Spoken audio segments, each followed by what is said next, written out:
A gente teve uma notícia interessante no mercado financeiro que todo mundo acabou enxergando ela e ficando com um pouquinho de medo. No dia 3 de agosto, a Berkshire Hathaway, a empresa do Warren Buffett, o maior investidor do mundo, ela reduziu pela metade a participação na Apple, né, que é uma das maiores empresas do planeta, e aumentou o próprio caixa para 277 bilhões de dólares. Gente, é sério, né? Mais de R$ 1 trilhão de caixa. Então, depois de vender os papéis também do Bank of America por 12 dias seguidos, etc., isso aí acendeu esse sinal de alerta. O que o Warren Buffett pode saber que a gente não sabe, né? O que ele tá sabendo que ninguém tá sabendo? Por que ele tem tanto caixa? E aí, para completar a histeria, né? Agora, no dia 7 de setembro, a BlackRock é a maior gestora de ativos do mundo. Ela reduziu participações em empresas relevantes dos Estados Unidos, de olho aí numa nova fase, né? Marcada pelo ciclo de cortes dos juros pelo Fed. Agora, que sentido tem isso? Se vão cortar os juros, em tese a bolsa não vai subir ali, né? Em tese a bolsa não vai se desenvolver. E as pessoas ficaram se perguntando, cara, que doideira, tem alguma coisa acontecendo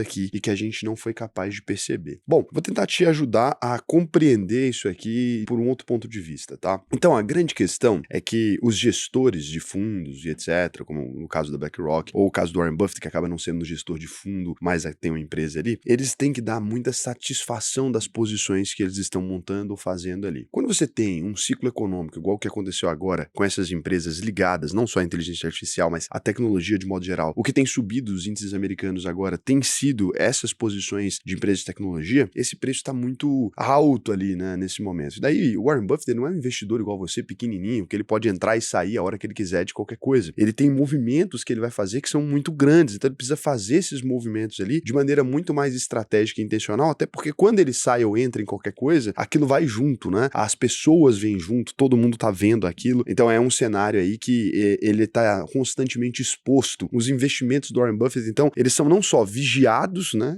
por todo o mundo, como eles também têm expectativas dos investidores dentro daquela empresa. Ele não investe pensando assim, olha, eu posso ficar com a posição que eu quiser pelo tempo que eu quiser, porque isso pode prejudicar ali o desempenho da própria Berkshire Hathaway, que é a empresa dele, né? Muitas vezes, então, você vai ver o Warren Buffett tomar decisões e justificar elas anos depois, né, dizendo, olha, naquele momento a gente estava enxergando isso, isso e isso, e eu sabia que eu poderia ficar com um problema diferente lá na frente. E outra coisa também é que não tem muita expectativa por empresa que já se tornou uma das maiores do mundo, né, como a Apple, por exemplo, continuar crescendo infinitamente. Então ele sempre vai buscar empresas que estão numa zona de crescimento interessante. Para vocês terem uma ideia, por exemplo, do tanto que o Warren Buffett gosta dessas empresas agora, né, ele tem gostado, antigamente tudo que ele falava mal, tá, essas empresas de tecnologia, etc. O Warren Buffett se tornou investidor do Nubank, tá? Ele investiu no Nubank ali, que é uma empresa startup latino-americana, né, é muito fora daquele ecossistema que ele fazia investimentos lá atrás. Ele tem se exposto cada vez mais nesse tipo de coisa e acho que, assim, a posição dele de Apple não ficou pequena, tá? Ele simplesmente fez um desinvestimento ali interessante, que vai dar um caixa para ele, tá com esse caixa formado, e as pessoas estão falando, ele tá esperando alguma crise ou alguma coisa, e toda vez que as pessoas ficam tentando prever o que ele tá fazendo, ele vai ali e faz um negócio que não tem muito nexo, né? Vende as companhias, faz outra coisa completamente oposta daquilo que estavam pensando. Então, pode ser sim que ele tá presumindo que o mercado vai ficar mais barato, alguma coisa? Pode, não tem como a gente saber disso. Pode ser que só ele quis diminuir o risco da exposição dele em Apple e agora, pô, é muito dinheiro, ele não sabe muito bem o que fazer nesse momento, porque você tá vendo o preço das coisas ali nos Estados Unidos, tá meio esticado, ele tá pensando, pô, será que eu boto agora ou não? Ele também é um ser humano, ele tem que ter as análises dele ali, mas ele também é um ser humano. Então, a gente não vai conseguir saber nunca com precisão para onde o Warren Buffett tá indo, e não faz sentido também para o investidor comum se espelhar nisso, né? Porque a chance de você acertar o fundo ali de uma coisa com as informações que você tem e com as informações que o Warren Buffett tem é muito diferente. Então, o Warren Buffett ele pode pegar agora o celular dele e ele pode ligar para o dono de qualquer empresa do país inteiro e do planeta inteiro e falar assim, você me conta o que você está pensando? E o cara vai falar a verdade. Ele vai falar, pô, sim, eu vou fazer isso e tal mês. Você acha que ele é um investidor igual a você, né? Você tem a menor chance de acertar o mesmo jeito que o Warren Buffett vai acertar. Ele pode pegar o telefone e ligar pro presidente da maioria dos países. Ele pode ligar pro Lula agora, se ele quiser. Eu tenho certeza que o Lula atende ele. Ele pode ligar pra Kamala Harris e pro Donald Trump. E os dois que estão pra se tornarem presidentes do país também vão atender. E aí você, né, do sofá da sua casa, vendo uma notícia que muito provavelmente ele quer que você veja, porque se ele deu exposição a isso, muito provavelmente ele quer ser visto, né? Ele usa isso de maneira muito intencional também, tanto é que quando ele não quer ser visto, ele faz as operações em segredo, pede segredo para não inflar e depois vai e solta a operação quando ele já fez. Por quê? Para inflar o preço daquelas empresas e tal. Então, você tem que entender que você também pode ser usado de massa de manobra. Não adianta pensar que o Warren Buffett é o cara mais bonzinho do mundo. Vamos supor que ele queira comprar a Apple. Qual seria o melhor cenário? Valorizar ou desvalorizar a empresa, né? Então, não é que ele tá querendo aumentar a posição, mas estou te dizendo, se ele quisesse, o que ele deveria fazer? Divulgar estou comprando ou divulgar estou vendendo? Ele vendeu uma participação importante? Vendeu. Pode ser para comprar mais barato daqui a pouco. Pode ser, inclusive, para depreciar o preço e entrar de novo. Então, não é. Se você vê o Warren Buffett conversando, você vai perceber que ele não é um bom velhinho que tá ali fazendo as coisinhas dele. O cara é um magnata que tem gestão sobre quase tudo que tá no horizonte dele. Você já viu o Jorge Paulo Lemann contando as histórias, né, das conversas com o Warren Buffett? Você já viu o Warren Buffett comendo aquele hambúrguer com o Bill Gates? Olha que aquilo tá televisionado, foi aquilo que ele quis mostrar. Assiste Becoming Warren Buffett depois, um documentário excelente, você vai ver que de bom velhinho o Warren Buffett não tem absolutamente nada. Então, todos esses movimentos saindo da cabeça de um cara tão inteligente como ele é, me parece muito mais uma estratégia do que qualquer outra coisa, tá? Então, nesse ponto do Warren Buffett, eu não acredito em nada, em nenhum tipo de estratégia que digam que o Warren Buffett está fazendo, eu não acredito em nenhum tipo de pessoa que lê, o Warren Buffett tem caixa agora, então eu também vou ter caixa. Eu acho que você é só um bobo que está sendo utilizado de massa de manobra, e é muito fácil perceber isso, porque ele costuma acertar nesse tipo de movimento, ele costuma fazer isso com determinada frequência, vende, sei lá o que, do banco, compra o banco de novo, cara... É um manipulador clássico aí, né? Não dá pra você dizer manipulador do mercado, porque ele pode fazer isso, tá dentro da lei, mas ele é um manipulador das emoções humanas, né? Desse próprio fato de você se tornar um oráculo faz com que você acerte todas as suas próximas previsões, é isso? No mercado financeiro se eu acertei uma vez, a chance de eu acertar minha próxima previsão ficou maior. Se eu acertei 100 vezes, a chance de eu acertar minha próxima previsão é de 100%. Por quê? Porque todo mundo acredita que eu vou acertar agora. Então se eu falo que vai cair, todo mundo vende. Aí não é mais previsão, né? Eu tô fazendo acontecer, que é o cenário do Warren Buffett agora. Raul, beleza. Explicou o Warren Buffett, faz sentido. Manipulações ali, coisa dele e tal. Mas essa história da BlackRock tá fazendo esse desinvestimento e fazendo essas coisas, etc. Gente, a gestão de fundos, eu já expliquei pra vocês aqui, ela é muito diferente de você gerir sua própria carteira. Exceto quando são fundos que acompanham, né? Fundos de índice, quando eles acompanham um índice específico, que eles têm que manter a proporcionalidade. Tô falando de um fundo que tem uma gestão um pouco mais ativa. Vamos supor que você é um gestor de um fundo, tá? Você tem um fundo ali na sua mão pra gerenciar. O dinheiro que você tá cuidando dentro daquele fundo, ele te pertence? Não.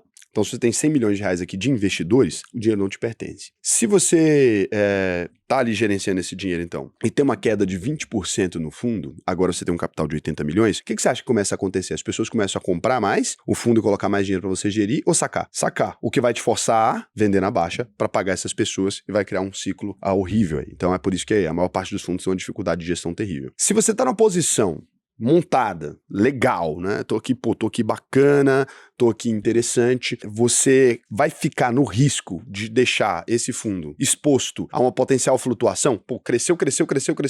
Não é melhor eu pegar esse dinheiro, alocar em umas coisas mais estáveis, mais tranquilas, ou em ações menos agressivas ali, do que ficar fazendo esse movimento? E aí você fala, não, mas muitas vezes aqui a gente tá falando de ETFs, é porque a BlackRock ela tem fundos que gerenciam alguns ETFs ainda. Então, é uma estrutura um pouco mais complexa. Quando a gente diz que esse dinheiro tá saindo, né? Ou é o dinheiro dos próprios investidores saindo dos ETFs, daí não tem a ver com a BlackRock diminuiu sua participação nas ações, tem a ver com investidores com medo diminuíram a sua participação em ações ali, ou investidores satisfeitos com o lucro que já tiveram até aqui, sacaram. Então, em todos esses cenários, você vai perceber que tem muito pouco a ver com a manchete. A BlackRock está desfazendo dos investimentos e muito mais a ver com investidores de ETFs, que é o que a gente tem até aqui, estão desfazendo da sua posição em ações e colocando em renda fixa. Precisa ser muito inteligente para perceber o que aconteceu. Vamos lá. Eu tava ali no ETF que se valorizou, ganhei dinheiro pra né? Agora a taxa de juros americana tá alta. Pra que eu vou correr o risco da ruína? Ó pra onde o dinheiro migrou, né? Então você tem aí um recorde de $1 bilhão saindo do HEFA, né? Que é ali um ETF mais voltado para ações, etc. E o iShares S&P 500 Growth também perdendo, né? Cerca de $771 milhões, que não é um volume gigantesco, tá? Considerando o tamanho, né? Dos $50 bilhões que ele tem. E esse dinheiro migrou pro iShares Core Total US Bond Market, né? Ou seja, o mercado de títulos públicos americanos, que é o USB. Então, 33 bilhões esse ETF tem, entrou 2,3 bilhões nele. Tirei da ação, botei na renda fixa. Cara, nada mais normal nesse cenário de mercado. Agora, e essas manchetes, esse trem, meu Deus, o fim do ciclo, todo mundo reduz risco de portfólio. Cara, ninguém tá reduzindo risco nenhum, né? A empresa, como em si, não fez nada. Se esses ETFs são de gestão passiva, quem tá fazendo são as pessoas, meu príncipe, tá? Eles mesmo estão tirando os investimentos ali. Eu sei que eles controlam uma parte desse capital, mas não foi a BlackRock que tirou, são os investidores que estão tirando dos ETFs ali. Então fica aí a dica, né? Cuidado com essas manchetes, né? Eu vou formar minha carteira a partir do Warren Buffett. O dia que você tiver o telefone do presidente te atendendo, você pode investir igual Warren Buffett. Não tem, meu lindo. Você tem bilhões, né, sobre o seu gerenciamento? Se você não tem, e eu tenho, e mesmo assim eu não tenho as mesmas informações que ele, eu consigo gerenciar bilhões, né? Eu tenho clientes aqui, gerencio bilhões de reais, e ainda assim não consigo, tá? Então imagina para um investidor convencional, cara, achar que você vai se bater pau a pau com Warren Buffett. Não faz sentido nenhum, né? O legal é você ter uma estratégia que funcione em qualquer época e que aproveite as oscilações do mercado em qualquer momento, e não ficar seguindo esse tipo de coisinha. Se você quiser aprender a investir de verdade, né? E se você tiver milhões e quiser também ajuda com eles, eu resolvo para você, juntando tudo os nossos milhõezinhos, a gente consegue uns bilhões e aí o povo ouve a gente com um pouquinho mais de facilidade. Mas se você for um desses dois cenários aí, ou se você não tem os milhões e quer construí-los, né, você pode ir lá agora, alvp.com.br, é aqui, ó, clicar nesse botão, faça a sua análise de perfil. Agora, lembrando, esse botão aqui só deve ser clicado se você tem ganhos de pelo menos R$4.000 mensais. Pelo menos. Ah, pode ter 20, 30, 100, 200, 400 mil, 10 milhões por mês? Pode. Mas no mínimo R$4.000 por mês de renda. Por quê? Porque é onde a UVP faz muito sentido. Você vai ganhar acesso a uma plataforma separada ali, ganhar investimentos específicos, etc. E só vai fazer sentido para você mesmo continuar crescendo sua carteira, etc., se você tem pelo menos essa remuneração aí mensal, tá bom? Então, um beijo. Te vejo lá na UVP, sei que vai ter gente que ficar brava. Ah, não, eu sou o Warren Buffett, eu consigo sim. Nossa, eu vou copiar a estratégia do Warren Buffett. Vai lá, meu príncipe, vai lá. Cada um sabe onde dói, né? Eu acho engraçado, para dizer o mínimo, mas tudo bem, né? Boa sorte.